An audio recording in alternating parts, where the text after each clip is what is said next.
Baseball fans, BetMGM is giving you the chance to win a prize every day during the baseball season. Step into the batter's box for BetMGM Swing for the Fences free-to-play game. Pick any area of the strike zone and take your best swing. If you get a single, double, triple, or home run, you'll receive a prize. Smash a home run to collect a bonus bet on us. Just log into your BetMGM Sports account to get started. Then visit your promotion section to access the Swing for the Fences free-to-play game. You'll score a prize if you hit a single, double, triple, or home run. There's nothing more exciting than going yard, so swing for the fences with the king of sportsbooks. BetMGM and GameSense remind you to play responsibly. See BetMGM.com for terms. 21 plus only. Iowa only. Existing customer offers. Subject to eligibility requirements. Rewards vary depending on market and expire 24 hours from issuance. Please gamble responsibly. Gambling problem? Call 1-800-BETS-OFF.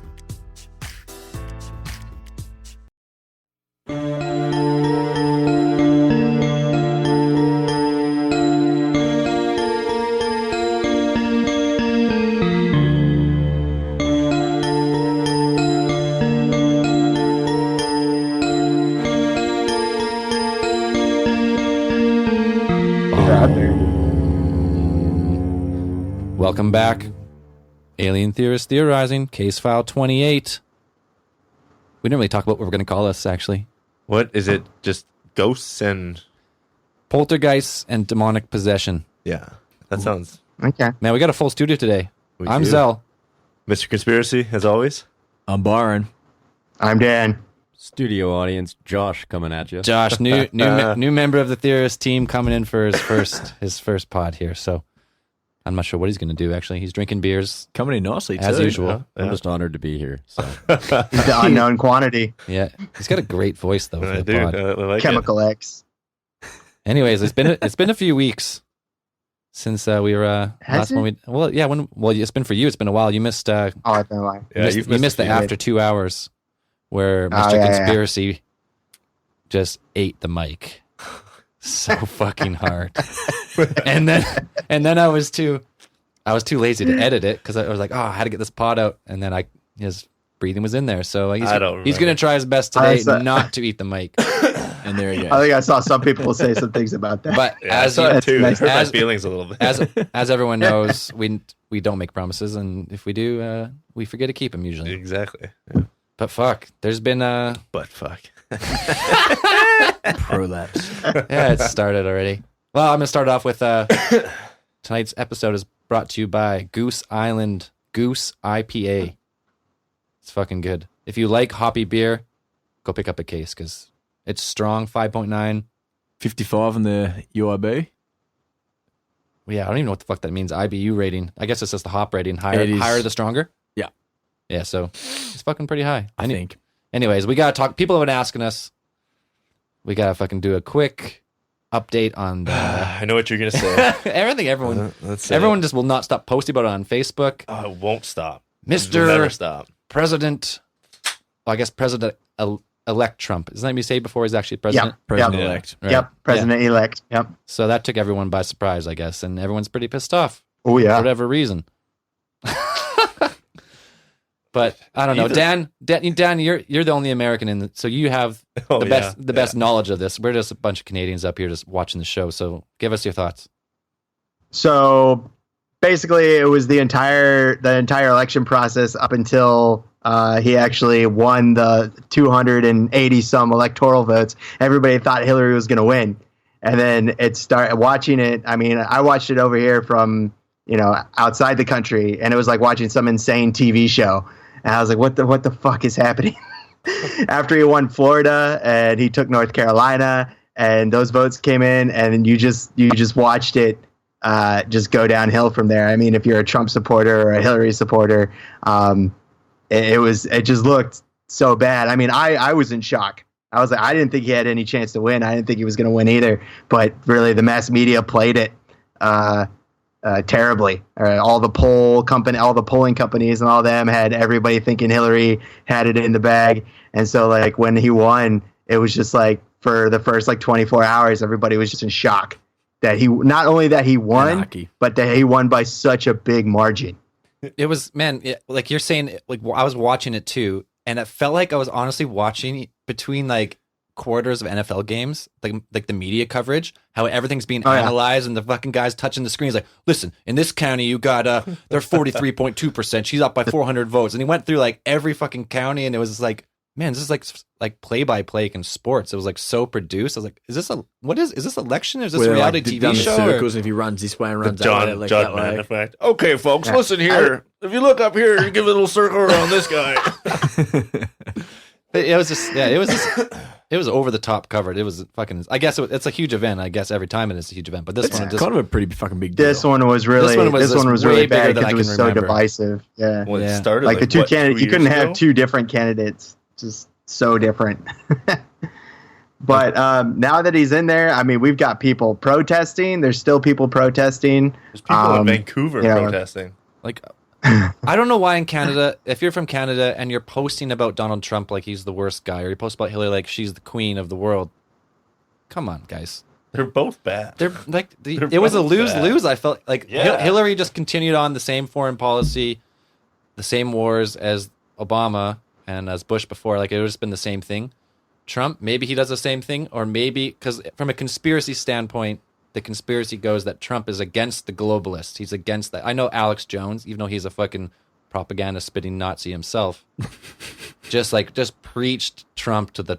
He's like, oh, he's against the NWO. He's with Putin. They want to end the NWO. Like, man, I don't know. It's just like from that standpoint, I can see why some people are like, yeah, he's going to save us. But like, Obama was supposed to. Everyone like the president's speech is always, we need change. You need a savior. Like, I'm your guy. And then like everyone rallies behind him. And then 4 years later, like, oh, that was stupid. Well, here's the thing. You're never going to have a good election. You're never going to find one person that everybody likes. Every year or every 4 years, it's going to be pretty much split down the middle, split the country apart. And people are going to fight about it for the next 4 years until it starts over again. This election was just a huge, glaring example of how broken like the U.S. political system is. Yeah. Like just the way that the parties worked and what happened. It was just that Hillary was just the culmination of the Democrats' like 20-year plan of trying to like put her into power. Yeah. And trying to raise their own somebody who could just like bring everything together, but through cronyism and they were trying to strategically place people and trading all the favors. I mean, if I keep saying, and it's hindsight's 2020, but Bernie Sanders would have won, hands down. Yeah, it's He weird would've crushed because Trump. there's only you really only have two choices. I mean, in Canada, we really only have two choices, usually two, but there's always four parties well represented, like in the media. But in the States, I feel like it's just you have Republican, Democrat, they're just pumped on all the stations, and the other guys, whatever parties, like, you never fucking hear about. Where up here, you don't. At least it might be like just a local thing you only hear about. But yeah, I mean we're mostly a two-party system. We say we have more parties, but they're not as well represented as Democrats and Republicans. Like Bernie Sanders is an independent. I think he went back to being an independent now. He only went with the Democratic Party so he could try and get the nomination as president, and he said he'd line up with them. But the thing is with Hillary is like she couldn't drum up the kind of support that Trump could, because I mean you had the fans of Trump or the supporters, they're fanatics. yeah, they were insane. Fuck yeah, they were. They're absolutely nuts. shit. Some of them And are Hillary just doesn't outrageous. have that, but Bernie did. Bernie, when you went to one of his rallies, like the people were absolutely crazy about him. Like they weren't Democratic Party supporters. They were like Bernie and the movement supporters. I loved Bernie Sanders just because Larry David played him on SNL, and it was so fucking perfect. I was like, oh man, this is fucking great. That was so funny. Like the same person. Oh, Kind of is. Oh man. Anyways, well, should we get off? Yeah. Move on. this is final point. Hillary Clinton, she rigged the primaries against Bernie. She was caught in all the WikiLeaks shit.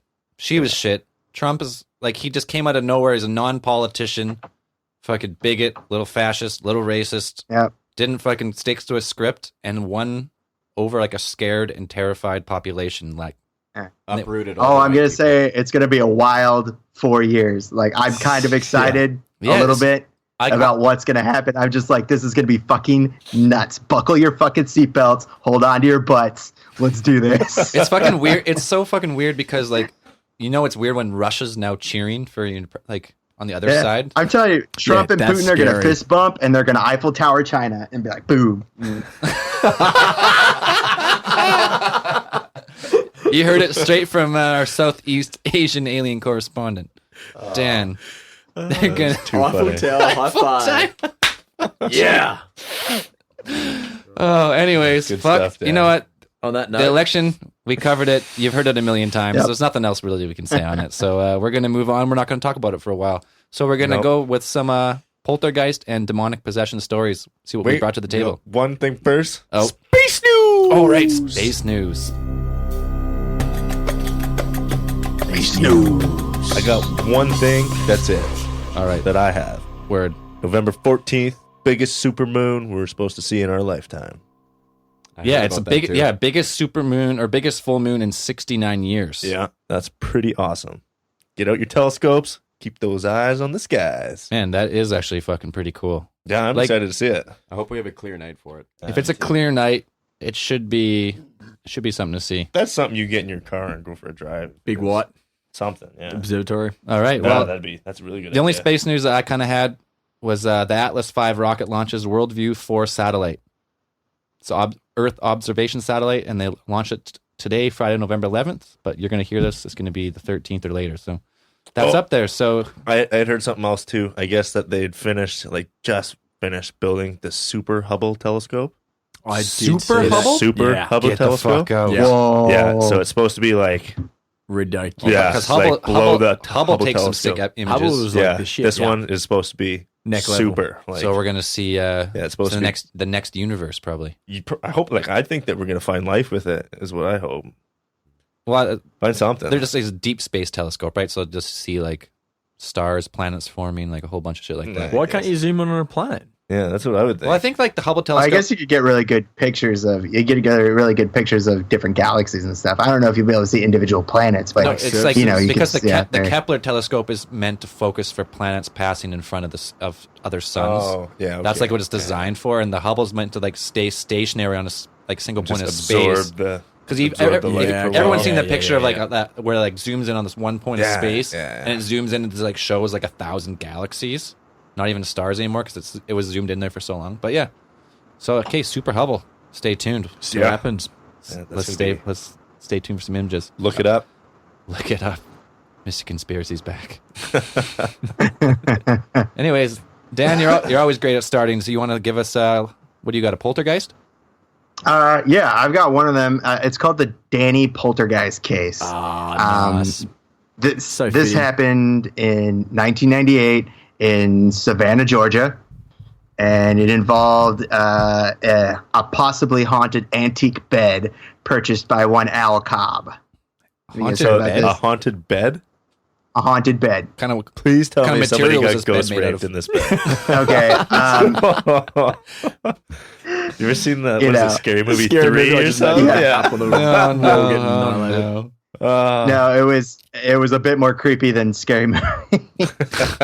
More creepy. So Al Cobb bought this vintage late 1800s bed at an auction for his 14-year-old son Jason, and apparently about 3 nights later, Jason the son said that he told his parents that he felt like someone had planted their elbows on his pillow and was watching him and breathing cold air down the back of his neck.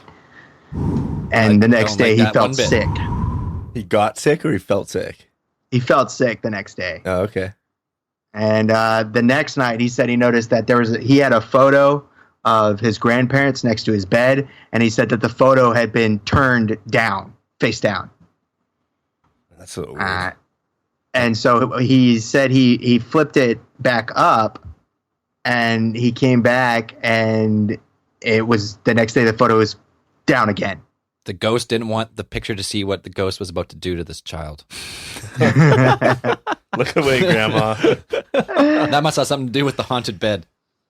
Anyways, So it gets a lot creepier after that. So after he left, he said later that morning after he left and went to breakfast, Jason the son, he came back and he said in the middle of his bed were two Beanie Babies. So this is 1998, so Beanie Babies are still cool. Still cool. Yeah, they were the rage at that time, man. But did you have a collection of Beanie Babies, Mr. Conspiracy? I still had collections of Beanie Babies. They're worth money, man. They are worth They're money. worth money. Are they still worth money? People still fucking trade these things? Yeah. They're rare. All right, well, there you go. I mean, I've heard. Sorry, Dan. Byron has a set too. So, I mean, this isn't unusual for poltergeists. I mean, a lot of poltergeists play around with toys and stuffed animals and thing. I've read a couple of cases where this is the thing. But they said they also found a conch shell and a dinosaur made of shells. I guess these are souvenirs and toys that Jason had in his room. And he found those in the middle of his bed. He didn't put them there. Or he said he hadn't put them there. So... Al Cobb apparently just trying all of this wasn't making any sense to him, and you can't really put it together in your head. It's kind of hard to imagine that your house is haunted all of a sudden. And they said that he called out into the room, do we have a Casper here? Like Casper the Friendly Ghost. And he says, tell me your name and how old you are. And he said he left some lined paper and some crayons. And with his family, they walked out of the room, and 15 minutes later, they all came back in, and they found written on the piece of paper in large block-like letters, like a child would write. It said, Danny, 7. Danny, 7? That's how old he Danny, is. comma, 7. Oh, okay. Right. Weird. They'd be fucked Were up. there any reports in the area, or I guess the bed was bought elsewhere? There weren't. I don't think there are any previous records of ownership on the bed. I don't think there's anything. There's no ties that they say to. I didn't read anything. The reporter that reported this whole thing didn't get anything history on the bed or anything, but just the case that happened. So I'm assuming that nothing else had really happened. But they said that the events with the crayon and the leaving the notes, this kept on going. It was a recurring event, and after a couple tries of trying to communicate with the spirit Danny, which they had written the name, they said they figured out, or they put together the story that Danny, the child, his mother had died in that bed in 1899, and he wanted to stay with the bed. And he made it clear that that's an old bed. Yeah, he said he made it clear that he didn't want anyone else sleeping in it, because they found another note that said no one sleep in bed. Well, that's why you'd put toys in the middle, because it'd be uncomfortable to sleep on top of toys. Yeah. So it's going to try and stop you from going into it. So this poltergeist connected to the bed. Did it escalate from here? Do you start throwing these toys, or? You said it goes. Yeah, actually, it went a little bit farther. And after that note had been left, the no one sleep in bed, Jason the son decided to. They said he decided to stretch out and pretend to take a nap to see if something happened. Al, the father, said that was a mistake, because he walked out of the room and he doubled back. He doubled back to come back in to pick up his clothes, and he said there was some sort of some sort of terracotta head that had been hanging on the wall, and it came flying through the room and just missed him before smashing onto the closet door. Ooh, baby. Fuck. Dang. Goddamn ghosts, man. Danny got real. Quit throwing They shit. said even after the notes, they said they left a lot of notes. There was sightings of moving furniture, opening kitchen drawers, that kind of standard poltergeist stuff, flipping over chairs, lighting candles, Right. arranging posters to spell out a person's name. They said it spelled out Jill, which might have been another spirit, or they said there might have been other multiple spirits that came in here. One they said was named Uncle Sam, who came to reclaim his daughter. He said he was buried under the house. So that house, that was in a bad spot. That house. So the house was bad. Yeah, and then they it got was. the bed It was there as not well. a great. A parapsychologist named Andrew Nichols came in to investigate, and he said that maybe it was actually not so much a spirit as it was Jason, the son, had some sort of latent psychic ability, and there was some sort of electromagnetic energy in the wall, and the way that his ability reacted with it, and they caused these just events. try and reach for anything, eh? Bonded with the bed or something. Just like, listen, the lead paint in the walls, and the way the plumbing was, those fucking Beanie Babies fucking floated right up there. the lead in the Beanie Babies. I've mentioned before, I'm not a big ghost guy. I mean, I've certainly never had any kind of paranormal event that I've seen that I remember, anyways. And but I tend to be more. I tend to take people more at their word when it's like a scared couple, like, if it's just like a man and his wife, right? And they say that crazy stuff is happening, I'll tend to believe them. Yeah. If they have children, usually what happens then is that it's the children just playing some sort of joke or something like that. Yeah, it's weird. Like children, from everything, like you always read, like it's always children that are susceptible to like paranormal contact because they've got the creative mind. Because either their mind hasn't like matured enough to like break out of that consciousness or that reality, whatever it is, whatever you want to call it, like the meshing of maybe dimensions. Bullshit. But I don't know. I fully believe there's like just like UFO encounters. 95% can probably be explained. Yeah. But there's some you're like, nope. Like how? Like fucking how? How? Prove it. Like come on. I don't know, man. But yeah, some of the shit that happens out there. Anything that just gives me the fucking creeps. Yeah, anything with child ghosts, like when people talk about fucking child ghosts, creep me. Yeah, fuck. Never forget The Ring, right? No, I was young when I watched The Ring. Scared me for years. That type of looking girl with the white dress, and the long. That always scare me. Lifetime. Just scarred. Well, the one that gets me is like, we'll get into a young ones like that. The Annie doll.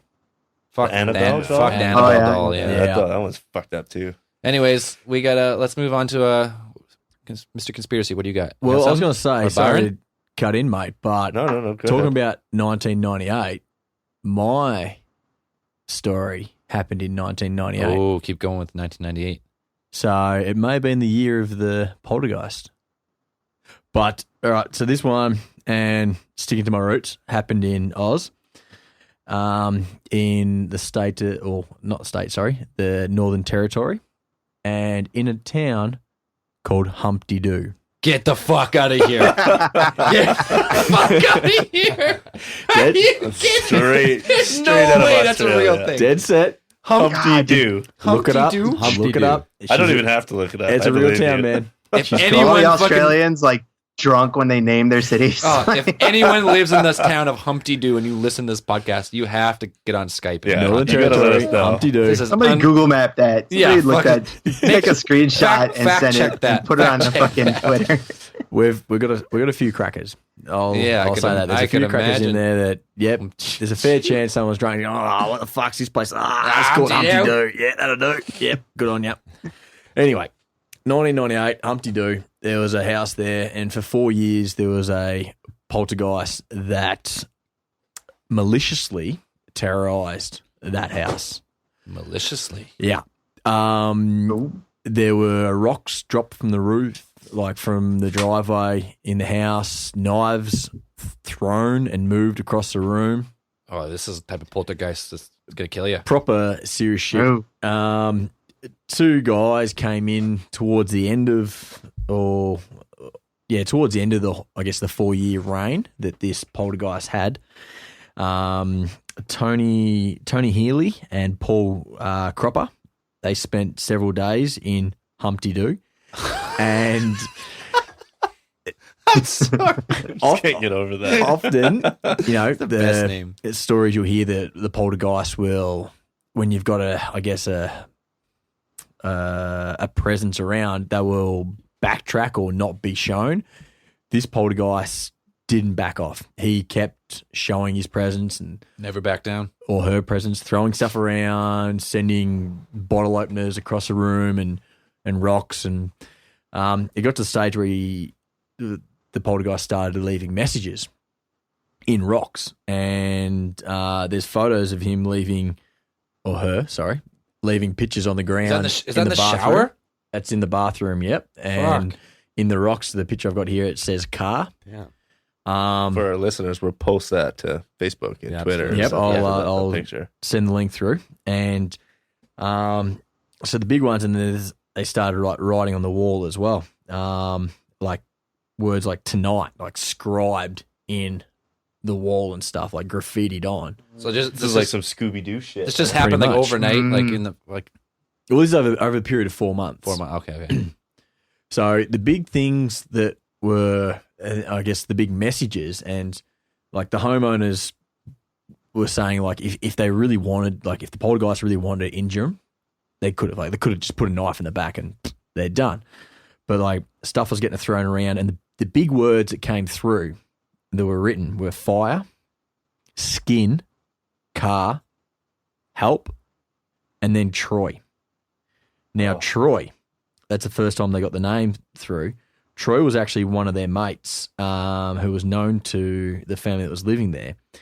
And he actually died a few years prior to the poltergeist coming through in a car accident. He was incinerated.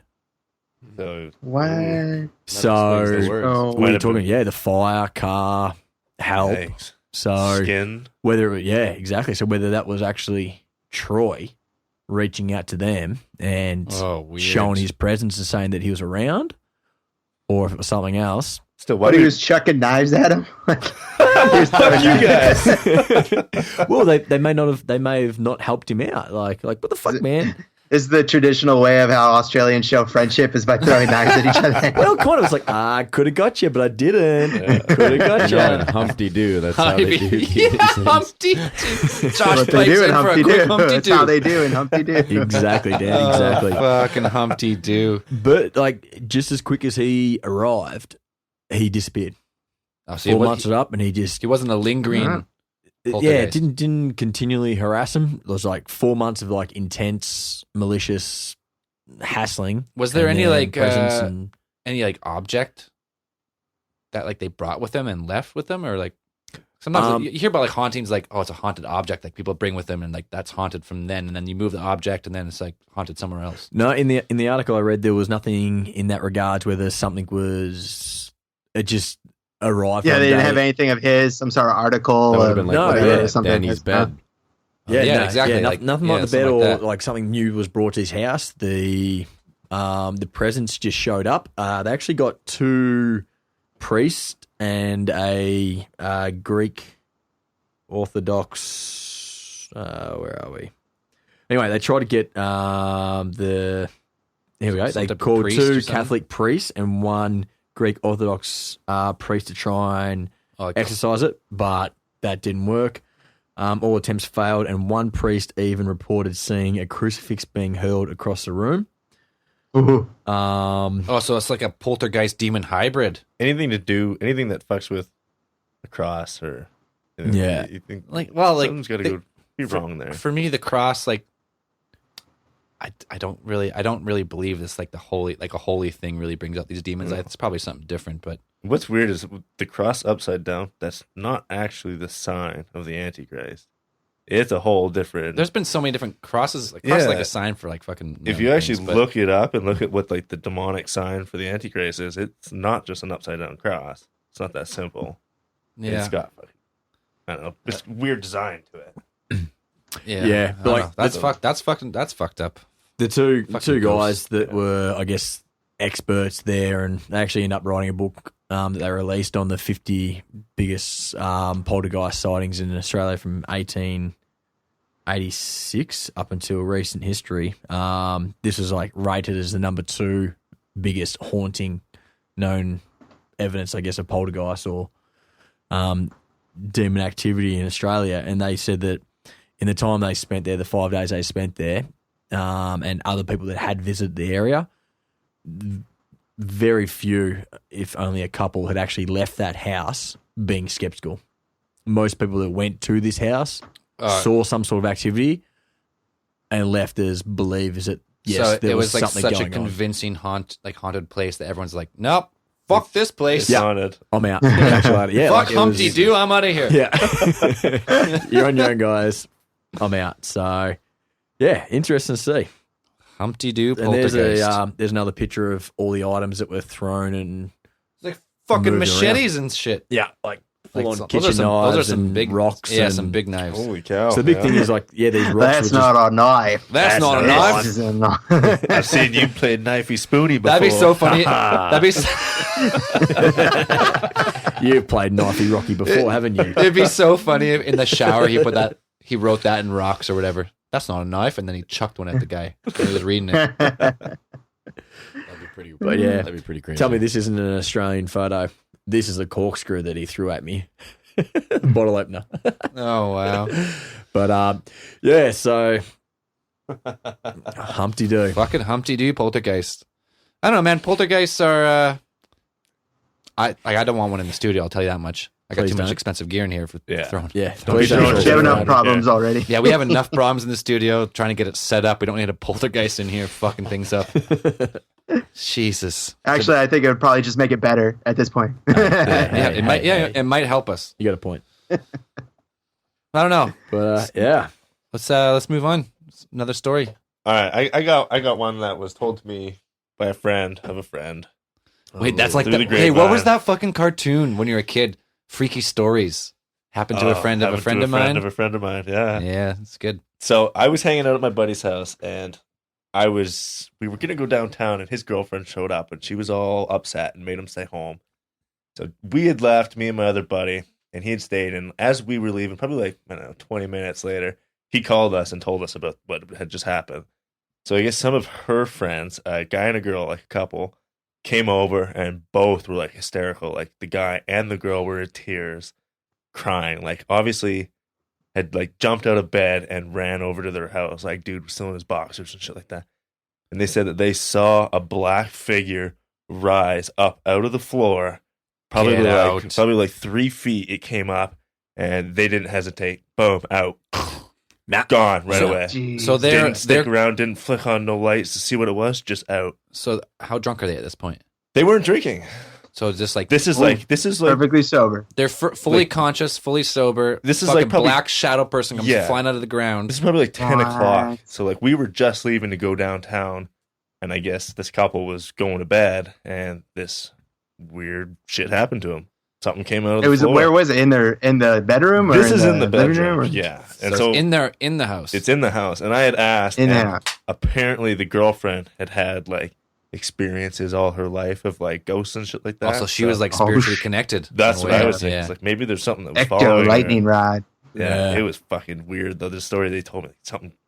Can you imagine seeing that? Like waking up and just being like, did they say how tall was it? Or before they? Yeah, how tall? Like how big was the shadow that rose up? They said that it came up like 3 feet.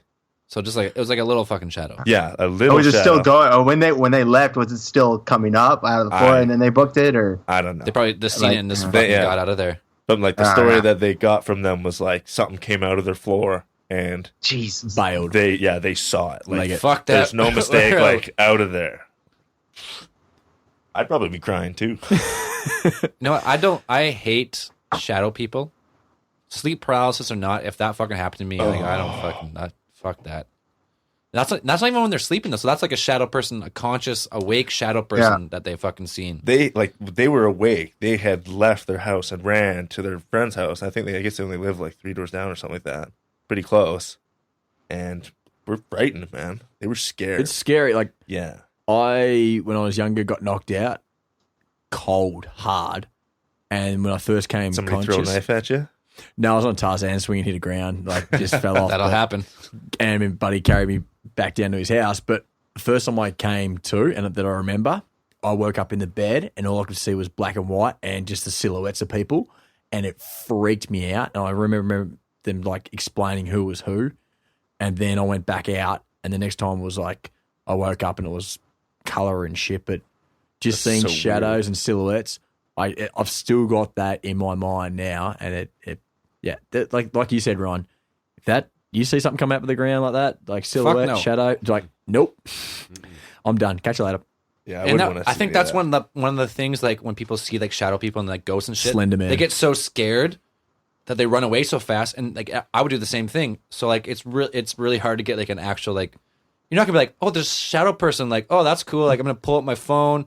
Yeah, open up my camera. Access my camera app while I'm like a 3 foot black things coming out of my floor. I'm gonna take my camera out of my pocket. I'm gonna throw it at the shadow person. It's gonna splinter in a million pieces, and I'm gonna run away. Yeah. And then everyone's like, "You're crazy, man. You didn't see." I'm like, "Well, if you were there, you would have thrown your phone too. So fuck off." Yeah, but exactly. Yeah, I don't know. There's just a lot of stories, and sure, like I think a lot of them are either like you're seeing things, or your consciousness wants to project that type of like event it's that 5% on you. Though. But there's the few you're like, no, unexplained, like super fucking weird. That's what I always kind of get hung up on is when people say, I tend to believe people more when it's like a poltergeist or like I heard tapping or I saw something move, like it moved furniture, as opposed to someone saying I saw a ghost. Because your brain can play all kinds of tricks with your eye, and especially like light and stuff can play tricks with your eyes. But when you hear something knocking, they're like, I heard 4 distinct knocks. I heard something moving upstairs, or footsteps outside my door. When the event actually embeds like memories like that, like, oh, it was 4 knocks. I could tell you like it was louder, really loud, and like a distinctive, bang. Like the stuff like that. You're like, is that your mind playing tricks, or is that just like you actually fucking heard something and no one's ever going to believe you? Yeah.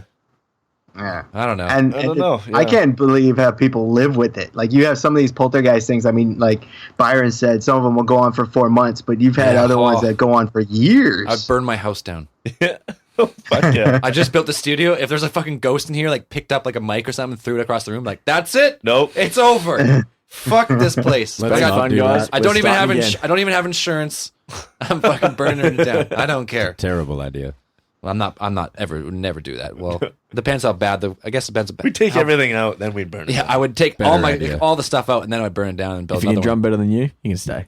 Yeah, it depends how good that. Yeah, exactly. If this poltergeist shows up and he's a fucking 100% perfect studio drummer, you can stick around. I'll pack my things and leave if that's the case. Oh yeah. Josh actually, like me and Josh playing a band together. That's right, we do. Called String Theory. We like to have fun. Check us out. We play Facebook. We play good music. String Theory band. We have nothing recorded yet. So not yet, but that's what we were doing. Great music. Anyways, great music. Nothing recorded. So stay tuned. Yeah, stay tuned. Anyways. Okay, well, let's move on. Yeah. So wait, I got one quick other story. So me and Braden have told stories of how our parents' house is haunted, and we've told stories on the podcast before. So avid listeners know what I'm talking about. The most recent one that just happened about a week ago. No. Over at my parents' house, and I've said it before, we have an urn with my grandmother's ashes in the house still, and we've had all sorts of crazy experiences. I'm downstairs in my parents' house about a week ago, and I can hear my mom let out like a shriek upstairs. So I walk upstairs and I'm like, what's happened? She's like, well, I was in the bathroom and I heard something tip over and it scared me. And I went and looked and it was grandma's picture. So it was a picture of my grandma had tipped forward. The weird thing is it's one of those pictures that leans back on the kickstand, right? Kickstand that folds out. So to tip over, it's got to go so all for it the to way tip over. forward. It's got to get momentum. Yeah, something either had to give it a little push or a big gust of wind. In a house, in my parents' room, no. There's no doors open, no windows open. So something tipped over my grandma's picture, and it scared the living hell out of my mom. So no, I've said it before. Like the way like science teaches us, we live in our like we have the 4 dimensions. We have like the depth and the width and the height, and we have time. But like physics, especially quantum physics, allows for like multiple realities or multiple dimensions. Why not? Can it be just our dimension at some points meshes with another? Is there a spirit dimension, or like what's a spirit? Is that like is that just a being from a different dimension? Is that so? Like, they just cross over and like like something like meshes just something fucking weird, man. Because you hear about like multi-dimensional aliens a lot because this fucking alien theorists theorize, and we love that. But we love that shit. Is aliens one thing, and is paranormal different, or are they kind of related in a way? They could be intertwined. Could very well be related, like some type of just like different different reality or different consciousness or who knows? Yeah, could it be just like they're on a different wavelength or something? You know? Yeah, there's like not like a non-visible spectrum of what we experience. Those intersections of realities where the whatever the veil is thinner, and you just get the crossover. Sometimes could be possible. Like I don't see why different not. numbers of rods and cones in your eyeballs. Yeah, just like a different. But when the spirit is like visibly malevolent, I was like, what's the purpose? Why? Yeah, we've talked about that before too. Like, why? Like, why haunt? Why not? Like, if there's an afterlife and reincarnation, why do you get stuck here? And why do you have to why do you want to haunt and throw knives at people and write messages in the bathroom? What's the gain in that way? Like, or maybe that's like, if we're humans and the way we logically think about shit, and we die, like, okay, yeah, humans won't do that. But maybe if it's a different dimension, it's a different being who has a different logic that doesn't make sense to us. And maybe that's what they do for fun. They throw knives at each other. Fuck, who knows? You never know. They are pretty fucked up to begin with. Anyways, we got one more story. I'll tell a story because we've done some poltergeists, and now I'm going to tell you of a fucking demonic possession. Yes. And if you listened before, I can't remember what case file I was on, but Andrew, our medical correspondent, told the story about the fucking demon possessed fucking person in his ambulance. So I think it's the only time we've really talked about demonic possession, but that was a fucking insane story. So this one, was that the Ouija night? No, it wasn't Ouija night. He told it somewhere else. But anyways, in 1974, this guy named Michael Taylor, he got possessed, and I'm going to tell you the story of how he got possessed. So they moved to this town. It was called Ossett in England, or I guess Ossett in Yorkshire, England. And they got there. They weren't religious, weren't a religious couple. And he had lost his job at the coal mine. He had a kind of a hurt back, and he was kind of down on his luck and shit. So they decided to join this church, pretty much. I can't remember what kind of. I think it was called it was Anglican Church of Britain. So they went to the church and they were thinking they're going to just be a bunch of Bible thumpers and fucking losers. So they didn't know. Byron, what are you pointing at here? Just the picture. It's legs sideways. Yeah, we've got a picture here. Sorry. Anyways, it's crazy. Anyways, yeah. So they went to this church group, not thinking that anything was going to happen. And they went there, and the people ended up being really nice. So they decided that they were going to convert to Christianity. So they continued to go to these meetings and the church groups and stuff. And there was this girl there named Mary. And she was I guess, what do you call her? Not a priest, but she was like a lead. She was a leader of the religious ceremonies, pretty much. And you know how some religious people they get possessed by this Holy Spirit, and they start speaking in tongues, and they start falling over, and they can magically heal you supposedly and stuff. Hallelujah. Hallelujah. Oh, you know what? Speaking of hallelujah, Cohen. Mr. Cohen died. Canadian musician. Famous for Leonard Cohen. Oh, yeah. Famous for the song Hallelujah and some other ones. He just died recently, so. You know what? Quick cheers to him.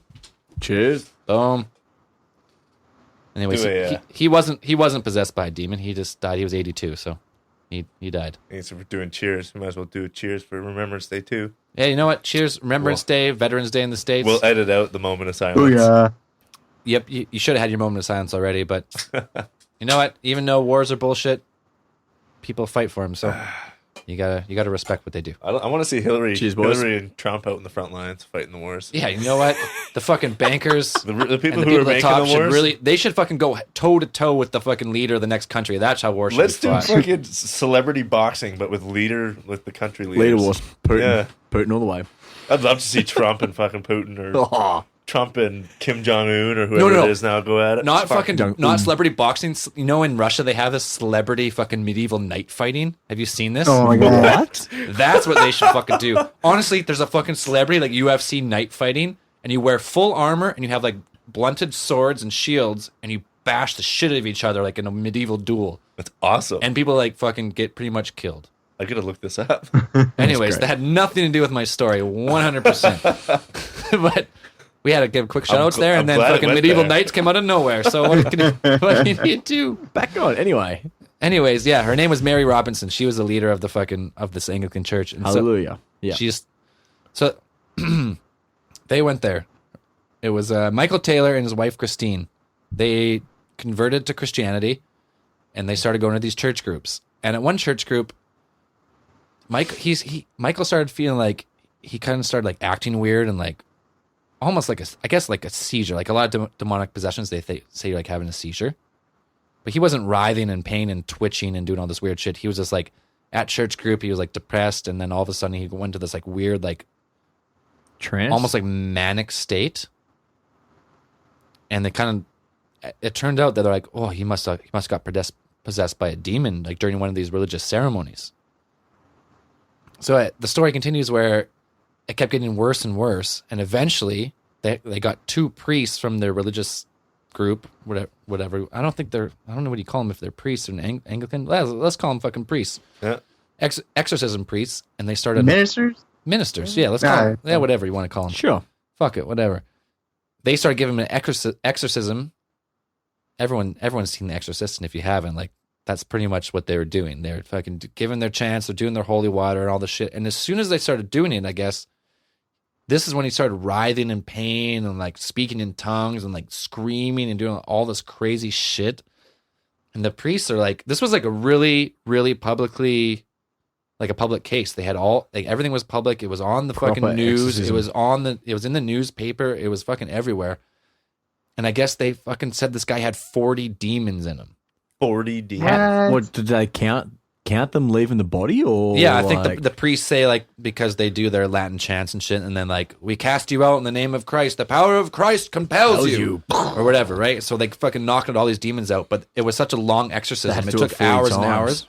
That like, well, I think they got a lot out in the first day, but they said there was 4 demons left, and the demons were like the demons of fucking murder, insanity, maniacs, and like some other fucking like bad ones. Like they said, full on stuff. Yeah, they said that he had 40 demons in him. All the demons were of the worst words you could imagine, pretty much.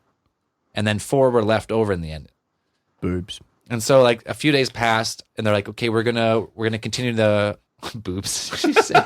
I may have said boobs. He may have said boobs. Sorry, somebody said boobs. Anyways, a few days passed, and they were going to continue the exorcism at a later date because the priest they couldn't do it in one night. So a couple days passed. The police of this fucking town, what was it called? Oh yeah, OSET, were called in. They said like, oh, there's some crazy guy. He's walking around downtown. He looks like he's covered in paint. They're like, oh, what the fuck? So obviously the police go to the call, and they're like, they thought it was some type of prank. And they show up, and they see this guy. He's like cowering in the fetal position on like the side of the street or something. And they go up and like, oh, fuck, man, that's not paint. Covered in blood. He's covered in fucking blood. 100% head to toe, like covered in blood, like just fucking... He looks like he got like... Full red. Like jumped in a pool of fucking paint, like red paint. Like, oh, so they checked him out, like, oh, are you all right, sir? Like, and they realized that it wasn't his blood. He had no injuries. He had no injuries. So immediately, like the guy knew who he was. He's like, oh, that's him. He has kids and he has a dog and he lives at this part of town. So the constable goes back. And 40 demons. Yeah. Constable goes back, and I guess because the 911 call came in, one guy went to the scene where this guy was, and one guy went to the guy's house because someone recognized who he was as Michael Taylor. Whoever called in the 911 call, I guess. Yeah. So when he got there was another like lead officer who was like coming out of the house, and he looked like, I guess, just fucking disheveled. Like, holy fuck, like, don't go in there. Something happened. And then when this officer went in, I guess he went in there and he looked around, and he said the whole fucking room was covered, like just blood splatter, like you wouldn't believe. And when he went to the body to inspect the body, the face had been pretty much ripped completely off, like gouged off. The eyeballs fucking plucked out and thrown across the room. The tongue was ripped out. The family dog was like choked out and like fucking mutilated. Oh, fuck. So old mate had gone across there, ripped face off, destroyed the dog. He pretty much, and that was their blood on him. Yeah, and then what? Like in his confession, the guy confessed that like when they found him and like with all this blood on him, he's like, "This is the blood of Satan. I've killed my wife. I know I have." Like he was fully like aware So it was of his what own family he destroyed. he destroyed his wife. It was his wife at home. Sorry, did I not say that? You said that. Anyways, yeah. So his wife was at home. I think you said it. Anyways, it was his wife because yeah. they knew who the guy was when the guy called it in. So they went to his house Yeah. to check on the wife, and sure enough, when they got there, the wife was fucking mutilated, eyes pulled out, like, and then we're looking for a murder weapon, and like after a little bit, they realized Just him. there was no murder weapon. He fucking did it with his bare hands, just shredded this wife. So like, Jesus. Can you imagine just grabbing at someone's face and pulling shit off? it's like one of the most. And he was aware the whole time. Like he was aware he did it, right? He was conscious, but he probably couldn't. Yeah, stop but he couldn't it. control. He wasn't controlling his actions, but he could see it. No, when he got caught by the police and he confessed, he knew what he had done, but he didn't remember doing it. Like he was aware that he did it, but he don't remember like consciously making the choice to do it. He just like it happened. He knew it happened. Yeah, and then he like freaked out when he came to and just like ran down the street. Imagine that, waking up halfway through and looking down and going, "Well, just kind of." Yeah, so ate it's my like face off of my wife, and it's probably not a good thing. It's so fucked up. This is awkward because there's demonic possession, and like demonic possession a lot of times can be contributed to. I can't remember what kind of. It's a form of epilepsy. Like there's videos of patients in like a mental hospital or a hospital of some kind, chained to the bed, doing like the crazy Linda Blair, like huge twitches and like writhing in the insane pain, and that actually is a scientific form of epilepsy. Like that does happen. But this demonic possession was different because he didn't really get that. He only got that, I guess, from what I read, is when they started the exorcism, and he started like speaking in tongues and writhing and like doing all this crazy shit. Yeah, it's because you had 40 demons and you having a party. Yeah, just being chill, and then you woke them all up and they fucking started getting pissed. Like, yeah, so it's a fucking nightclub. You turn the lights on. Sorry, demons, party's over. What? No, it doesn't work like that. They don't They don't just go away. So I guess that was wow. So yeah, and demonic possession. My theory on demonic possession is it's like the same thing. It's like 95% are probably some type of medical. Oh yeah, it's either like some type of psychological. Some type of hysteria or some fucking manic or some type of psychosis or some type of like extreme mental illness. So did they end up getting the last 4 demons out of them? You know what? I don't know. Or did they just like have the one big last, let's pull their face off and then get out of here? I don't know, but I know the court case went on for a long time and he was mentally cleared. He was like, well, it wasn't clear to the murderers, but he was like mentally deemed insane, right? Deemed insane, so he didn't go to prison. Not in charge. He went to like an insane asylum instead, and then the case went back to court a couple times for appeal and stuff. Huh. I never looked that far back into it. I just thought it was just the craziest. Because that's not like just a possession where like, oh, they're possessed and they're writhing in pain and the priest comes in, like sprays some water. Like, it was like he full on. Something happened. But maybe at the same time, because he'd lost his job, he was a little, just went nuts. Maybe he went absolutely psychotic and just did it. But the fact that like the priest did that and then he started writhing in pain and. That's a little. It's that's weird. What's weird. It's one. It might be one of those 5%. Who knows? You know what? Out of all like the alien encounter sightings, and UFOs, and that sort of thing, the whole demonic and poltergeist, that's the stuff that creeps me out. Yeah. Like doors moving and like I feel more so that that's legit, opposed to.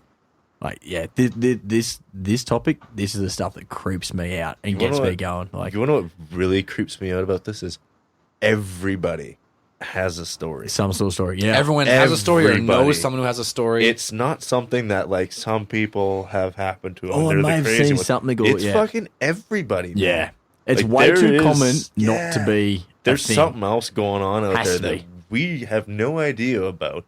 But we're picking up little signs here and there, like shit's moving or people are getting possessed and shit like that. But something unexplained. Something else is happening. Bet you the government knows. That's the perfect time to chime in.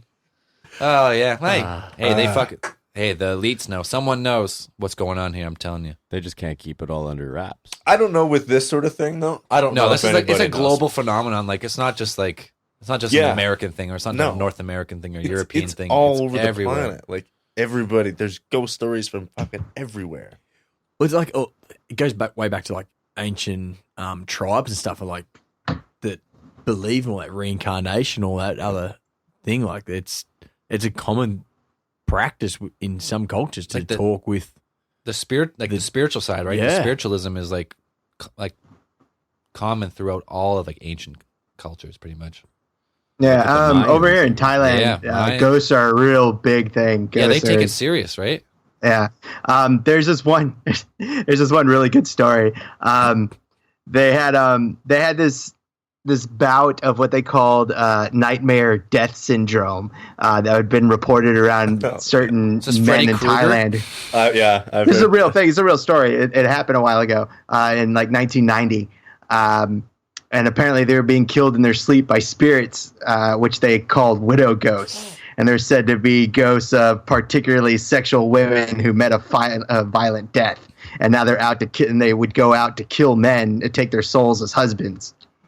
Huh. And so the only way to I guess, I don't know who came up with the idea, but they figured that the only way to ward these ghosts off was by hanging men's penises around their necks and in the proximity of sleeping men. Okay, wait, where are they getting these penises from? Oh, no. Well, they didn't have to use real penises. They said most of them were carved from wood or other materials. They didn't. They're using wooden dildos is what they didn't have to use real penises. You can still find them. Like, you'll still find them. I know if you guys have been to Thailand, when you guys went to the markets, you'd see a bunch of just carved wooden penises around, right? Yeah. So dicks everywhere. Yeah. And there's just it was dicks nuts. And so everybody you look, man.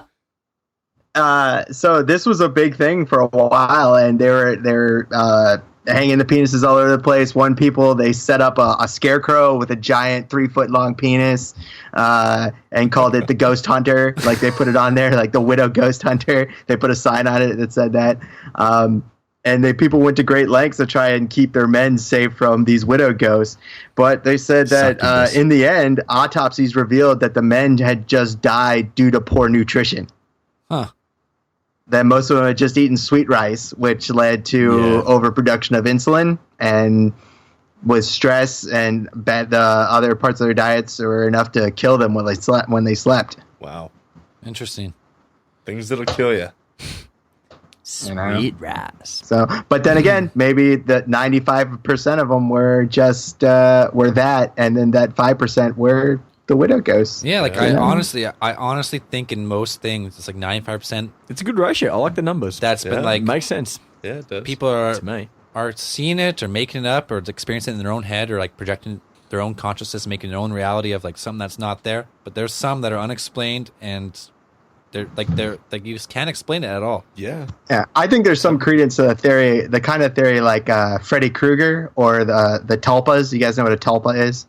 TALP. Something like an El Nasty or what? I've never heard of tulpas. El Nasty. A tulpa is a type of, it's like it's basically, it's a kind of creature that thrives on like kind of it appears in whatever form that you think about, and it thrives on like human thought. The more you believe in it, and the more people that believe in it, it comes into existence and becomes more solid. Now it's in my mind. Now I'm thinking of this thing. Cuttlefish. So basically, it's like Freddy Krueger. It's like, it's like why they in the movies, like, you can't talk about him. That's why the town wouldn't talk about him. Right. And then when people started learning about him, he gained more power. And the more nightmares he fed on, the more crazy they got, and then the more he became solidified in the minds of the people, and the more damage he could do. And sometimes I think that's part of it. Like, maybe you get that little spark of something, and then maybe the ghost just moves a little bit, or moves like a tiny little thing, and then people start thinking about ghosts, and that lends them more. More substance. No, you know what? Car's been moved. I've heard there's an experiment, man. Oh, this just came back to me. I wasn't planning, but there's an experiment where like this team of researchers, I think from University of Toronto. Oh fuck, what's it called? I think it's called like the Franklin experiment. No, it's probably not the Franklin because we just did the Franklin expedition, but it's some type of like it's an experiment where they created a ghost. Like they sat. Oh yeah, I remember that. They sat down and they created a ghost, and they created all his memories. But he was a fake ghost. Like this group of researchers made it up, and like they would think about him, and they would try and get him to like some of himself and shit. But when they brought it into a seance like scenario, and everyone was really concentrating on this ghost, they were managed to like make contact with a ghost that they had created in their own consciousness, this small group of people. And this experiment created it was like its own name after that. And it wasn't really accepted in scientific like community, but it happened, and they were managed with their own own consciousness managed to create this like new ghost that wasn't even there before. That blows my mind. So like, if you could sit there and just put so much positive energy into a thought. So they all fucking concentrated on it, and like that just goes to show you that the mind is not. It's just the mind is exactly like subatomic particles, is where they don't have an actual set. They don't have an actual set space in the like. It's called like the quantum theory. You take particles and they're completely random. The probability is completely random until you try and measure the particle, and then the particle exhibits a certain form depending how you're trying to measure it. And as you go, like it will change. So they're trying to say like the brain is actually just some type of quantum computer that if you change what you're projecting out of it, it actually can physically affect the reality you're experiencing. It's fucking weird. I don't even really understand what you just said there. Exactly, right? Hey, I mean, I got a little bit of it, but this is as simply as I can put it after everything I've read and everything I've done. It's just pretty much if we go by the fact that the whole universe comes from a singularity, like a big bang, we are all technically made of the exact same explosion. Yeah. So technically, we're all just the universe experiencing itself. I love that. So if everyone has the same if everyone's made of the same shit, if everyone's made of stardust or whatever you want to call it, we're all actually connected on some type of, like everything's connected. Like all the planets, everything is like, if it all comes from one and we're all made from that one explosion. Incest? Technically, it was a big fucking incest ball. Sure, yeah. If you want to put it that way, fucking Byron. That's what we should name Case File 28. Big incest ball.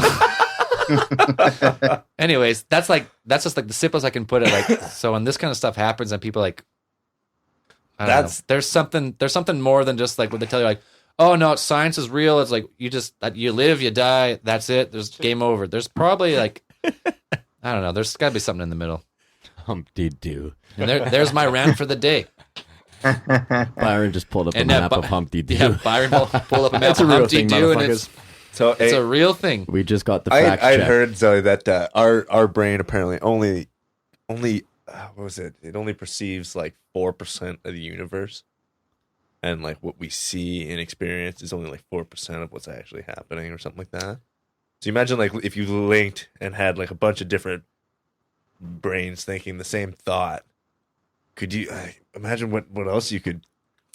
It's like the movie Limitless, right? Yeah. You only experience a certain percentage. Or the TV series, which is also amazing. Fuck. Well, like, honestly... It's a weird thought. It's hard to express. I don't know. Like, people say, oh, you don't use that much of your brain. But then a lot of people are like, oh, when you think a thought, like, your whole brain fires up. Or you listen to music, your whole brain fires up. So I don't know, like, how much of your brain...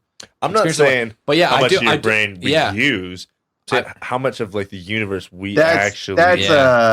That's a common myth. That whole thing about we only use part of our brain. There's only like the whole most of the brain is off. just like fat. Most of the brain is just fat and padding, and like the actual neurons and stuff that do the work, that do the thinking, is like 20% of your brain. The rest is just like protein and just your stuff brain, around. Your brain, like your synapse fire, judging by what you do. If you like constantly train your brain will fire more neurons, pretty much. Well, they're saying now.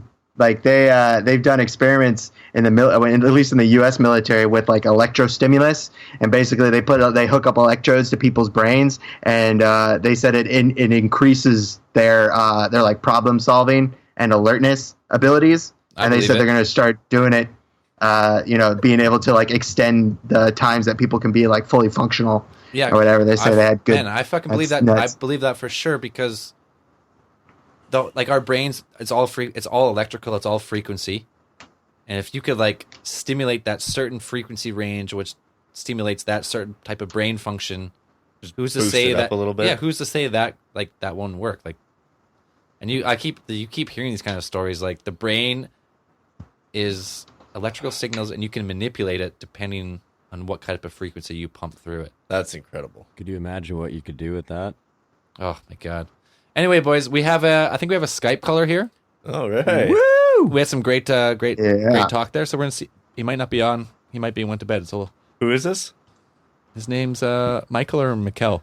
Michael? Oh, let's go with Mikkel. I like Mikkel. I like Mikkel. Good. You accentuate the he's been on the line for like half an hour waiting because we always are way too late. Well, Mikkel, sorry, we're not sorry. So sorry, not sorry. Yeah. How Canadian can we get? How many sorries can we say in one sentence? I'm not Canadian. I could sorry for being not sorry, but we're sorry because we're not sorry. Yeah, that's pretty good. Sorry, mate. Shit happens. I said sorry. I'm Canadian. Yeah. Said it twice. Byron. Look at me. You officially got your papers. Mikkel. That easy? I fucking wish. Tell you what. Wow. Oh, it didn't work. It didn't work. No? Or did it? Mikkel? Mikkel, you there? Oh, I don't know what happened. I think he lost. We lost him. Try again. Shoot a message. There's no messages. You get 2 phone calls and then that's it. Then you're gone. He's our only caller. You get 3 phone calls. Well, we had more, but because I told everyone like 10 to 10:15, but then by the time we got everything sorted out, it was like 10. It was like fucking too late. So. Oh, hello, Mikkel, are you there? Mikkel, you still alive? Not working, Mikkel. We're about to find out.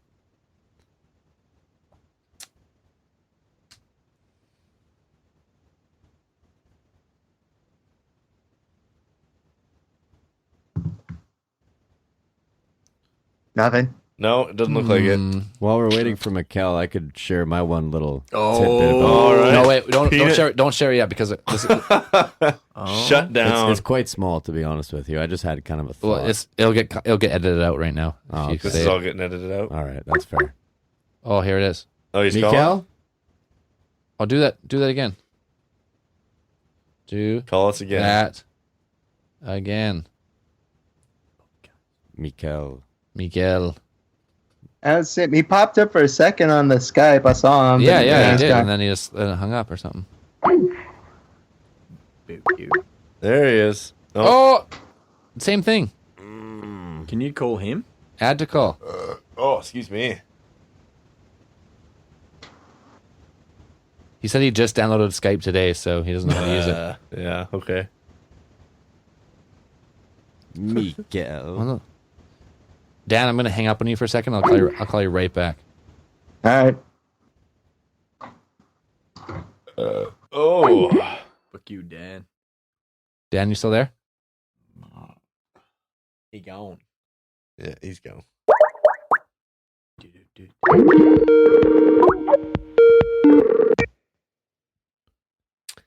Hello, Michael. Hello? Mikkel.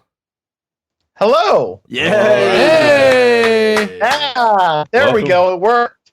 Welcome to the podcast. Hey, is it Mikkel or Michael? Yeah, let's clear this up. Yeah, it's Mikkel. Yeah. Hey, we got it. All right. Got it. Okay, we're trying to get Dan back on, but it's yeah, not working. Hang I tight got you. here, I hear you. Mikkel. Oh, Dan, you're here? I hear you. Oh, Dan's back. All Hey, right. we got Mikkel on the line. All right. Mikkel, where are you calling from? I'm calling from Maine. From Maine. Oh, it's wait. right. Oh, it's late for you. Yeah, it's like 2:00 in the morning. From New England. It is. It is. It's like 2 minutes till 2. Yeah, well, Yeah, we I appreciate like it. you waiting on for us because we're never on time, and No. this is what happens. We make promises and we can't We keep make them. promises and we fuck them up. But we thank you for waiting, mate. Yeah, Yeah, you're the yeah, champ. appreciate it. really appreciate it. Yeah, well, you know what? So since episode 1, I've kind of got to know you guys, so that's okay. Okay, well, You know us probably better than we do, then. there's no surprises then. Yeah, totally. So I don't know what you guys were talking about for the whole like hour beforehand, but I'm sure with demonic possessions and like all of that stuff, I don't know where you're at with that whole thing, but the only thing I have to contribute is really my own experiences and my own Yes. city. Yeah, that's go what we for it. want to hear. Yeah, dive Give us right the into it, best. man. Dive right in. So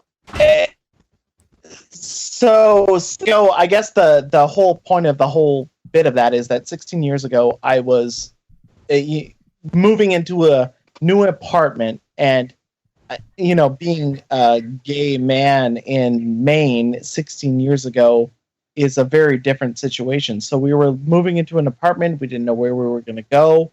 And we didn't have a lot of options. And so we found this one place in Lewiston, Maine. And that's really close to Quebec. And you guys know it's a very French area, and they moved down there. And so the whole area was industrialized. So when we moved into that apartment, we didn't really know what we were getting into. We were like 21, 22. It was a very unique experience. We're on like the 4th floor of this really weird apartment. And we got into there, and it was the weirdest experience of our lives. So I'd never been in any sort of experience where like supernatural or any sort of thing happened. So we just got this apartment. It was like the smallest, weird, like 4th floor, 3-room apartment you can imagine. And in that environment, we're sitting there, and in the bathroom, there was this like French lady standing in front of the sink. What do you mean French lady? Person? We looked into the bathroom, and there was a French like a fucking French ghost. She had like was it I don't know, colored or black and white, like shadow? Yeah, was it shadowy or was it like a full colored like? No, like 100% human. Like it looked like. Oh, I don't like thought that. Somebody was in your house. Don't like it at all. Standing in the bathroom, this woman with like, you know that like French, like I don't know, French maid outfit, French frills and stuff. I'm getting a little like turned on, actually, a little fantasy here. I think a little. I imagined her holding a baguette. No. Not like, some hairy armpits or something. Like, she's not that French. Okay. Old 1800s. Think of like 1800 style, like so like Victorian French, Victorian, like, corset. So she had a baguette, French guard clothing. Hairy armpits. Mr. Conspiracy cannot stop thinking about the baguette for some reason. He's hungry. I love bread. I do. No. Carbs, anything. Okay, no. There's a fucking French ghost in your bathroom. Yeah, this lady sitting there with like this bonnet, like not. Oh, like yes, I can picture it now. Yeah. Oh, the bonnet. Yeah, I can picture it with the bonnet. She's standing there with her hands in the sink. And we're just sitting there looking at it going, at least she's clean. Who the hell is this lady in our bathroom?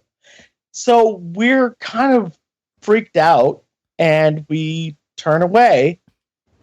We look back. She's gone. And so we're both looking at each other, having seen something. We're not drinking, we're not like smoking pot or nothing. We're thinking, sitting there going, fully conscious. Yeah. What the fuck was that?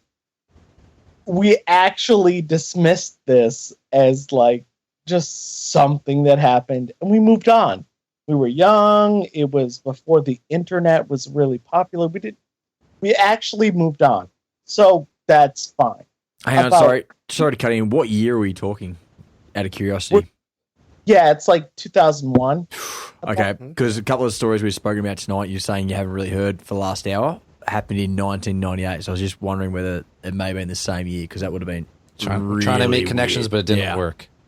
Yeah. No, sorry,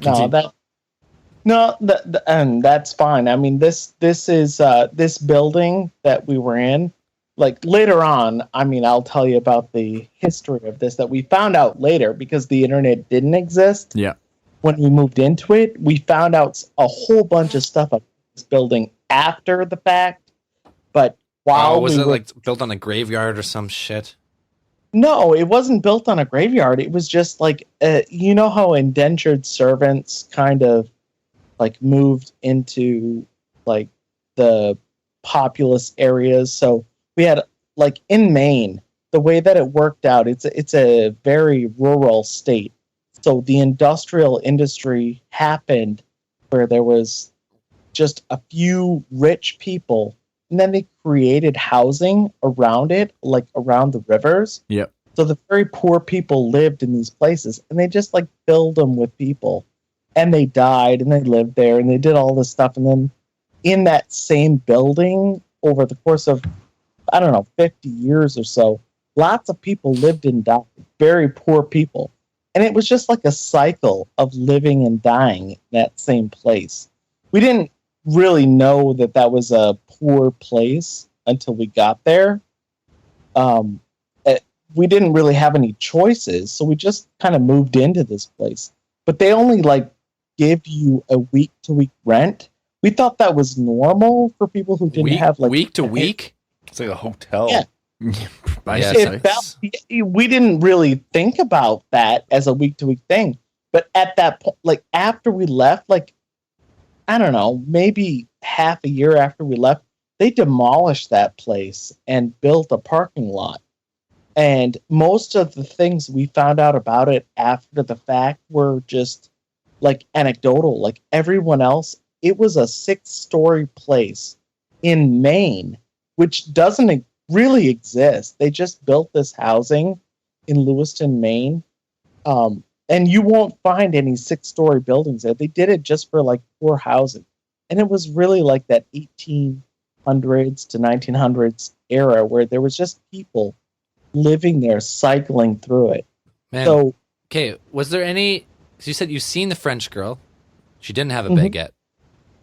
No, she did not. Wait, did you? She had a baguette. No, she did not. She did have a baguette. Conspiracy. Get the fuck out of here. She must have had one. I don't know where I got this thinking she had a baguette from. You can't let go of the baguette. Subconscious thoughts. Okay, no. But was there any more besides just seeing the French girl? Did you see her again? Did you see her again? Did she throw some shit, or like did she really fuck you guys? Just a one sighting? Oh no, you wait. There's way more that happened in this apartment. Okay. So tell us. Yeah. So after the French girl thing, at one point, John, who is my husband, boyfriend at the time, was in the bathroom at the same place where she was washing his hands. And then at one point, he saw a hand come over his left hand while he's washing his hands. No, I don't like it. It came over his hand. He thought it was me. I was actually in the bedroom. Oh, it's like a physical contact fucking ghost. That's weird. Fuck that. So here's the weird part. I was 2 rooms over. I was reading a book in that room. I was just sitting there reading, and all of a sudden I heard, "Hey," and I said, "Hey," and he goes, "What?" Just freaked out. You're in the wrong place. You're in the wrong place. Was because I was the voice he heard too far away. Which was far away. He fucking flipped out, turned around, and there was no one there. So he's in the bathroom. He thinks it was your hand touching him. Goosebumps. But he's a fucking ghost. So he's like, "Hey, Mikhail," and he's like, "What?" And you scream from 2 rooms away, and he's like, "Oh fuck!" So fuck. Yeah, that scared the shit out of me. I got a little goosebumps. Is there more? Yeah, keep going. Please tell me there's more. So it gets worse. Yes, it does. I'm not even kidding. It gets worse.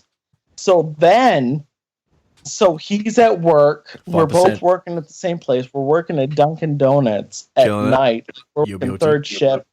All kinds of crazy hours and stuff like that. So it's a shit ass apartment. Like 3 rooms that are like connected, but it's 4th floor. This tight ass, crazy space. So there's not a lot of room. But we put a couch somehow in this room that was not really a living room, but it was. But if you think about it, if you were laying on the couch and your head was at one end and at your feet, there was a door to the left-hand side, just at your feet, like behind the couch, the left-hand side. Someone took at your feet. Kind of part of the room.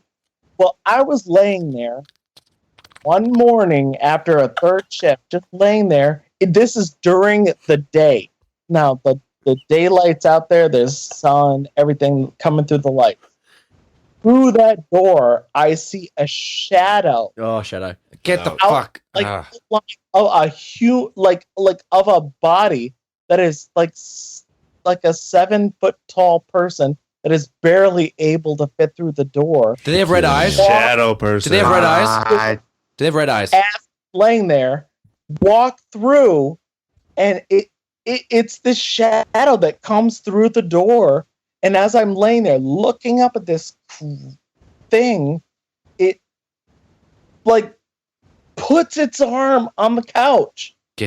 And then I'm like freaking out. No, Mikkel. And then it walks past me. I can't even deal with that at that point. But this is happening during the day. Well, I can't go to sleep now. Yeah. Ruined my day. This was in the daytime? This isn't day? This is during the day, and when I'm not even asleep. It was like 4. You saying like 4 o'clock? Well, it was probably like 8 a.m. Oh wow! Because early. I was 8 a.m. third shift, but it was still daylight. I mean, the sun had come up and everything. How long were you in this apartment for? How long did you guys stay there? How long did we stay? Yeah, how long? 4 months or so. 4 months in this apartment. Yeah, like total, because we had to. The only reason we had to move because it's fucking haunted. That's why. No, shit, you're a better man than I am. Buddy would have put his arm on the couch and I'd have been like, "It's yours. I'm out. Get out of here." Oh, This is bottom line stuff. Wait, it gets better. It gets better than this. Yeah. You keep leaving us on like this, Mikkel. Keep going. I don't know what Stop teasing us, man. Keep going. Yeah. So then, like a week or so later, now this takes a little bit of a backstory, but we had a friend. It was our best friend. She was going through a whole bunch of different relationship issues and stuff like that. So at one point, she had a boyfriend who she didn't want to know what Christmas gifts they were getting. We were starting to get towards that Christmas. Hello? What the fuck? Hello? What the fuck was that? What the fuck just happened? What just happened? Mikkel. Dude, did you guys hear that fucking voice, man? Dan. Did you guys hear Dan? I heard that. Hello. Holy fuck, dude, that just broke. Ryan! Ryan! Holy fuck, man! Ryan! Oh, dude, that scared the shit out of me. What the fuck just happened? I'm like crying, man. Hang on. Shh.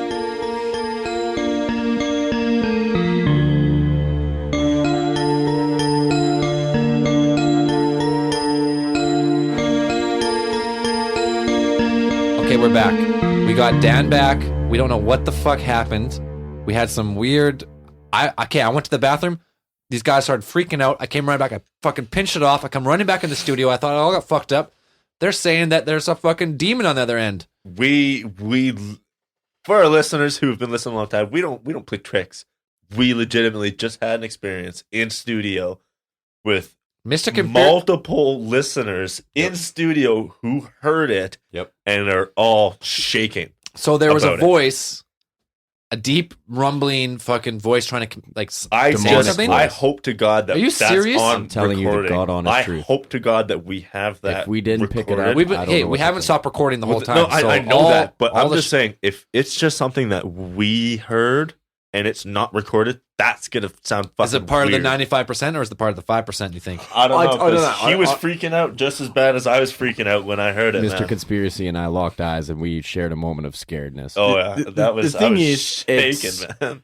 We're all listening. We're going through the same, I guess, media outlet. We're hooked up to the same device. It may have come through that. I don't know what it was, but it was deep. And when we looked at each other, we all freaked out. Myself, Mr. Conspiracy, and Josh, special guest, studio. Oh, we got Mikkel back. Mikkel's back. We're just saying. We're back. The whole studio's back. No, we lost Dan though. Dan's coming back. It was so messed up. What the fuck happened? Oh man. What just happened? It kicked me off. I had to reset my password on Skype. Oh my God. It would not accept any passwords. Like I put in the same password over and over and over again. Adding to the for story. However long we were gone, it would not accept it. It just finally now did to reset all this stuff. Dude, I'm telling you, what's going on? We had something happen, man. Okay, wait, everyone, quiet. Dan? I hear you guys. Mikkel? I'm here. Okay, we're back to where we were. This is so fucked up. I don't know what happened. It was like a 20-minute period of just... You've got a good echo on it. And the technology portion was really messed up. Like it really was like the everything that I looked at. The pixels were all messed up. My computer was all messed up. It was crazy. I think we just bumped into a different dimension. I don't know what just happened, man. I think we just broke ground. Something weird just happened. Just recapping where we were, Mikkel, you were going to the next level of your partner's crazy stories and encounters, and you're about to tell us like the next level. I think the last part we were listening to was your partner had. I don't even know what part you guys stopped hearing. I remember you talking. You were telling me about you guys were laying in bed. And something had flown across the room from left to right. Or that was the last thing I heard. And then I went to take a piss. Yeah. And then I seen you guys fucking screaming like a bunch of girls. Yeah. So the last thing I remember, you were come running back in here, and then we lost everything. Yeah. Everything got fucked up. Okay. So continue. So we're probably near the end of that then. Okay. So like the. Uh-oh. No, not again. This is incredible. This can't be. That my friend gave flew across the room. Hello? Okay, we lost you for a second, but you're back. Yeah. Gifts got thrown across the room. Like, I can't even believe the fact that this part of the story is the part that the whatever's out there is trying to interrupt. That's crazy. Okay, so you had gifts. Okay, wait. We got to across the room. Get it out right away. Let's hear it. Oh my god! Are you kidding? Oh my god! They flew across the room. Flew across the room. Okay. Yeah. What happened next? They hit the wall and they hit the ground, and both of us were at that point so aware of the fact that this was a thing that was attacking us. We had to leave. This was ridiculous. At this point, it was in our faces. Like, we had been building up to this. We had seen all this stuff. There were other little stuff that I wasn't even going to mention, like with bottle caps that were moving on tables. Like, we're in Maine. There's not like earthquakes or anything like that, but we would sit there and watch on the table. Like, we'd like pop a beer and put the bottle cap on the table, and it would like move across from a whole table from one corner to the other. We'd watch it happen over the course of a night. Like, weird shit in between, but those are like the major events. Like, this was so in our face, and neither of us were ever ever thinking about like ghosts, or we always thought that was like bullshit. Yeah. And then we moved into this place and it was so in your face. You couldn't ignore it. Get the hell out of there. Okay. Yeah. So you never really had any ghost experience before you moved into this place. Right. You and your boyfriend, you move into this place, and it slowly escalates from like just seeing a French girl with a baguette. which was jarring to be. But then didn't have a baguette. She had one. Well, we've come to the conclusion Mr. Conspiracy wants to say she had a baguette, but she didn't have a baguette. But you really want to understand that she did have a baguette. So all I can see just is just for fun, we'll say she had a baguette. But I will tell you, Mr. Conspiracy, for Mr. Conspiracy's sake, she was smoking. She had a butt. Like, it was a rolled cigarette. Also, we do picture the girl from the porn video now. Rolled cigarette? Yes, we do. Okay, so it started off slow. You seen the French girl, and then it progressed more, and all of a sudden they're fucking throwing gifts across the room. No, wait a minute, there was a hand. Yeah, she was. The hand. Yeah, she was washing your boyfriend's hand, helping him. Yeah, that was the last thing we heard. Yeah, right. The hand, and now they're throwing shit across the room. What happens next? No. In between that, there was the shadow figure that walked out. Oh, yeah. The 7-foot tall shadow figure. Yeah, that must have been the last thing we heard. So much happened. One of those things was the last thing we heard before the whole thing got fucked up. We're so sorry, Mikkel. Shit hit the fan. Yeah, man. Okay. We lost it over here. We're rattled. To be honest, you had a French girl. You had the fucking shadow figure. You had the hand. You had the shit thrown across the room. What happens next? We left. Smart. That's great. That's what you had. That's what you should have done. I got the fuck out of there We did. I mean, we were only there for 4 months because it was so crazy. Like Humpty Doo. That's why I 3 days, like 4 days. But it gets worse though, guys. You don't even understand like what we found out about it. Oh yeah, what happened afterwards? We left that place demolished after that. We found out that like when we looked back at this place, it was like it was where all the poor people lived and all that stuff, but there were like indentured servants, there were beatings, there were deaths, there were murders. This was like a complex. We had no idea when we moved into this place that this was like even a thing.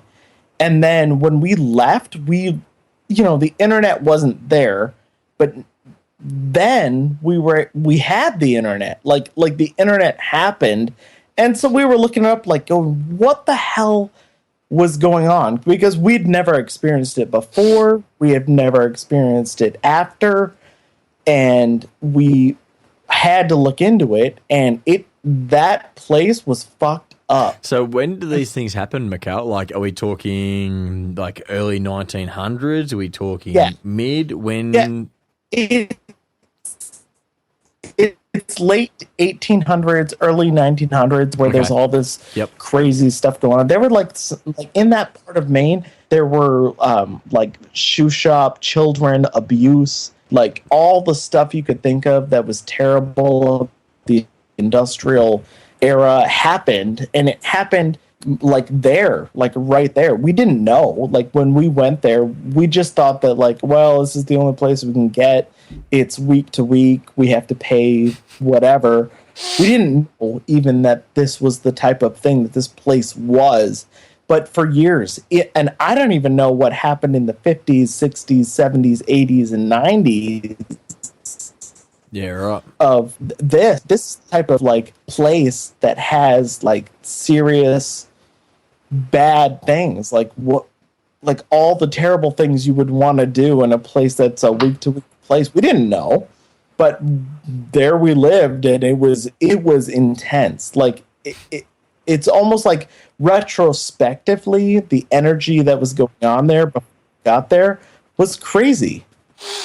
So I guess don't agree to week renting fees. Yeah, if you see a place with a week to week renting, get the fuck out. Yeah. Just say no. Just say no. There's a reason why. I'm way older now.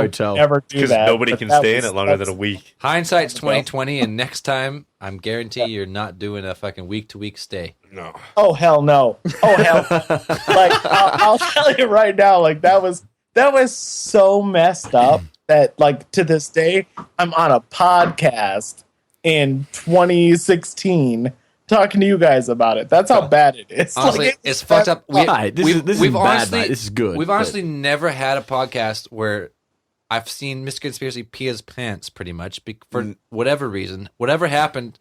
Like I said, man, I don't know what the situation was, why that came up, but yeah, like I really hope that whatever we heard, everybody else can hear when we go back. Comes through the recording. Because if it does, we got gold, buddy. Gold, Jerry. Gold. I'm telling you, there's some weird stuff out there, and I never thought I would ever experience it in my life either. It's messed up. So if you guys heard, I hope to hell though it's not following me. So that's kind of scaring the shit out of me. I hope so too, mate, for you and your partner. Yeah, if you know what, if it hasn't came back by now, it probably isn't. But, you're safe. Well, you're safe. Yeah, you're probably safe. Like you left there, you left there, and it stopped, right?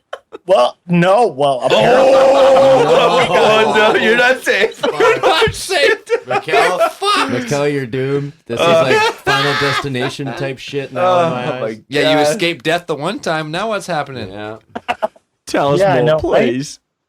Right? Anyways, you know what? It's a fucking crazy story. We're really glad you called in because that just made our night. It was absolutely awesome. Yeah. Well, thank you guys. I mean, you guys gave me. I never even listened to podcasts, honestly. Before you guys came on board, I was flying out to something, and someone told me, "Hey, if you have to catch on your podcasts." I'm like, "What the hell is a podcast?" And I said, "You know what? aliens are fun, conspiracies are fun. I looked that up, and there you were. Like it was like the same when you started. Ever since then, I've like listened to podcasts. So perfect, man. Awesome, man. Awesome. We appreciate you listening. Yeah, and appreciate you calling in because that was like we haven't really had a call in like that yet. That was fucking crazy. Yeah, that was a real good. That's the best one so far. I think so too. I haven't been part of a podcast that was like that. I'm leaving here shaking, man. Mr. Conspiracy has to spend the night here now. I have to sleep over because I got scared so bad that I'm forced to drink myself to sleep now. Because I ain't going to bed. You know what? Well, I'll tell you. I'll make a picture of Ron Pond that will call.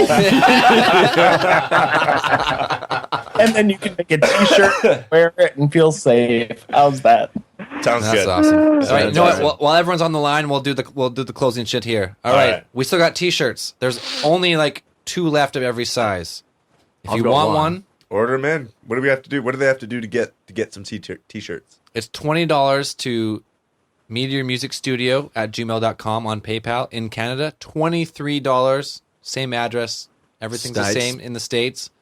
And if you want one from across the ocean, either way, either in the UK or Europe, anywhere like that, or Australia, it's honestly not that much. I've looked into it. It's only like maybe another $5, so it might be like $28 or $30 max. If you want one, we'll send it to you. If you don't want one, that's all good. We'll figure something out in the future. But yeah, follow us on Twitter at Truth Is Out There. Truth is out there. THURR. Alien Theorists on Facebook. Like the weed. AlienTheorist.com. AlienTheorist@gmail.com. Pretty much just fucking Alien Theorists, wherever you can fucking find it. You'll find us. You'll find us. You're good amongst us. I mean, anyways, that was awesome. That was something else. And we're coming back next week, Braden. We'll be back. I know we kind of missed a week. You guys gave us a little shit on Twitter and Facebook. You know what? If you don't know by now, we don't follow promises. We try our hardest. We really fucking try. Do. But when we deliver, we deliver. You get Mr. Conspiracy peeing his pants in the house. How about this fucking show tonight? This will make up for it. This has been a great one. Fuck. Anyways, this is like we're getting close to 2 hours here. So you know what? Yeah, I think we should wrap this one up. In the words of Braden, keep those eyes on the skies. On the skies.